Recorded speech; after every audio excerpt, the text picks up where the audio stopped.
Doctor صاحب یہ بتائیے گا کہ اس وقت سفارتی طور پر فلسطین کے ساتھ جو معاملات یہ ہو رہے ہیں، اسرائیل پہ اٹیک ہونے کے بعد حماس نے جو ہے بڑے زبردست ایک حملہ کر دیا ہے، اس وقت سفارتی اعتبار سے اگر دیکھا جائے تو فلسطین کے ساتھ کون سے لوگ اس وقت موجود ہیں، کون کون کھڑا ہے بشمول پاکستان؟ جی، نیٹو کے کنٹریز تمام ہی تقریباً کھڑے ہیں فلسطین کے ساتھ. امریکہ کھڑا ہوا ہے.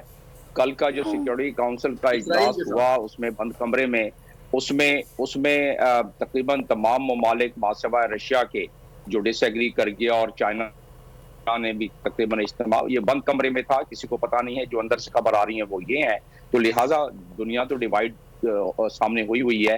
رہا سوال مسلم امہ کا، تو زبانی طور پر تو بہت اسٹرانگ. ایران نے تو کہہ دیا ہے، مبارکباد دی ہے مسلم امہ کو، اور ایران نے تو کہہ دیا ہے، صدر نے اسماعیل ہانیہ سے بات کرتے ہوئے، جو حماس گروپ کے سیاسی سربراہ ہیں، کہ ہم تو آپ کے مسجد اقصی میں نماز پڑھنے آئیں گے ابھی. تو یہ سب، اور اسی طریقے سے جلوس جلد سے نکلے ہیں عراق میں. اور مجھے احتمال ہے کہ پریشر گلف کنٹری میں، جو کہ اس وقت بہت اعتدال اور اعتماد کے ساتھ حکمرانوں کی جو منشا مرضی ہے اس کے مطابق بیان جاری ہیں، میں نہیں سمجھتا کہ وہ پریشر برداشت کر سکیں گے گلف کنٹری والے. حالانکہ بڑا کنٹرول ماحول ان کا ہوتا ہے. مجھے معلوم ہے، وہاں رہا ہوں میں، کہ کس گھٹن میں ان کو کنٹرول رکھا جا سکتا ہے. ابھی جمیل صاحب، آپ جیسا کہ مشرق وسطیٰ میں ظاہر ہے اپنی ذمہ داریاں وہاں پر نبھاتے رہے ہیں، آپ یہاں کے معاملات کو زیادہ بہتر انداز میں سمجھتے ہیں.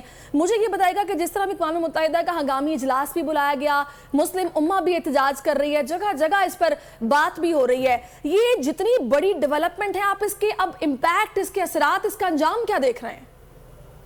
دیکھیں، یوکرین کا جو آپ نے دیکھا امپیکٹ پوری دنیا پر، اور اس کی مہنگائی کے لحاظ سے، اور شارٹ سپلائی کے لحاظ سے، خوراک کی سپلائی شارٹیج کے لحاظ سے، اور تیل کی قیمتوں کے لحاظ سے، یہ اس سے کم نہیں ہوگا، اس سے زیادہ ہوگا.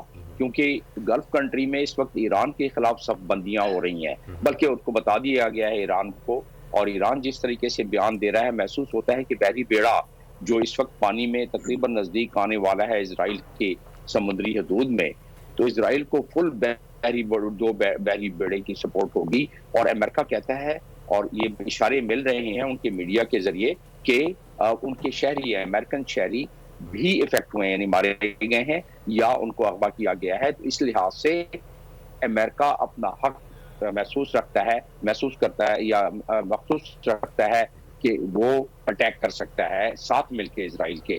تو یہ اس طرح اگر ہوا تو ایران کے خلاف جو اس وقت گفتگو ہو رہی ہے کہ ایران اس میں انوالو ہے یا ہو سکتا ہے، تو ایسی صورت میں اگر ایران کے خلاف صف بندی ہوئی تو ایران اس کو ریٹیلیٹ کرے گا. ایران کی اپنی جو تیاریاں ہیں، اب سے نہیں بہت پہلے سے، کہ ان کے جہاں جہاں سلیپر سیلز ہیں، اور اس کے علاوہ جو ان کے اپنے مسائل سسٹم ہے، ان کے جو ڈرون سسٹم ہے، ان کی نیوی ہے، وہ اتنی بالکل جیسے گئی گزری نہیں ہے، وہ بہت سخت ری ایکشن دے گی. اس کا مسئلہ یہ ہو جائے گا کہ اگر اس کو بڑے پیراہے میں دیکھیں آپ، جیو پولیٹیکل پیراہے میں، تو اس میں کافی صف بندیاں سامنے آ جائیں گی. جس طرح کے اسٹرنگ آف پرل کی صف بندی ہے، اور اسٹرنگ آف الائنس کی صف بندی ہے، چائنا کنٹینمنٹ کے بارے میں جس طرح ہے، تو اگر بڑے پیراہے میں آپ دیکھیں تو یہ بات دور تک جائے گی. لیکن جمیل صاحب، بات آپ کہہ رہے ہیں کہ دور تک جائے گی، میرا کہنے کا مقصد یہ ہے کہ ابھی کچھ خبریں ایسی ہیں کہ امریکہ فائنینشلی بھی سپورٹ کرے گا اس جنگ میں اسرائیل کی. پھر یہ بھی کہا جا رہا ہے کہ کچھ سسٹمز انسٹال کیے گئے ہیں اسرائیل کے اندر، جو کہ وقت آنے پر، ضرورت پڑنے پر، جب حالات زیادہ کشیدہ ہوں گے تو ان کو بھی استعمال کیا جائے گا. ان کے پروپر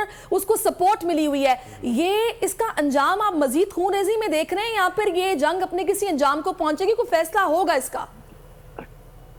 نہیں، ایک تو بہت خون ریزی اس لیے بھی سامنے نظر آ رہی ہے بالکل، اور ظاہر ہے جتنی پریسیشن ان کے پاس بمبنگ اور میزائلز ہیں اسرائیل کے پاس، اور مزید قوت پہنچ رہی ہے، کیونکہ آئرن ڈوم کے جو میزائلز تھے وہ کافی استعمال ہو گئے ہیں.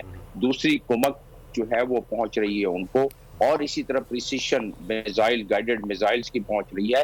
تو فلسطینین کو تو انہوں نے اس دفعہ، مجھے نظر آ رہا ہے کہ کھنڈرات جس طرح بنانے کی کوشش کر رہے ہیں، وہ مزید کریں گے اس کو. اور فلسطینین کے ساتھ ظاہر ہے پاکستانیوں کی ہمدردیاں ہمیشہ رہی ہیں، اور کشمیریوں کے ساتھ، تو یہ بڑی خون ریزی نظر آتی ہے اس میں. اور اس وقت فلسطینیوں کا تقریباً 400 افراد شہید ہوئے ہیں. مجھے تو یہ بات ہزاروں میں، کئی ہزاروں میں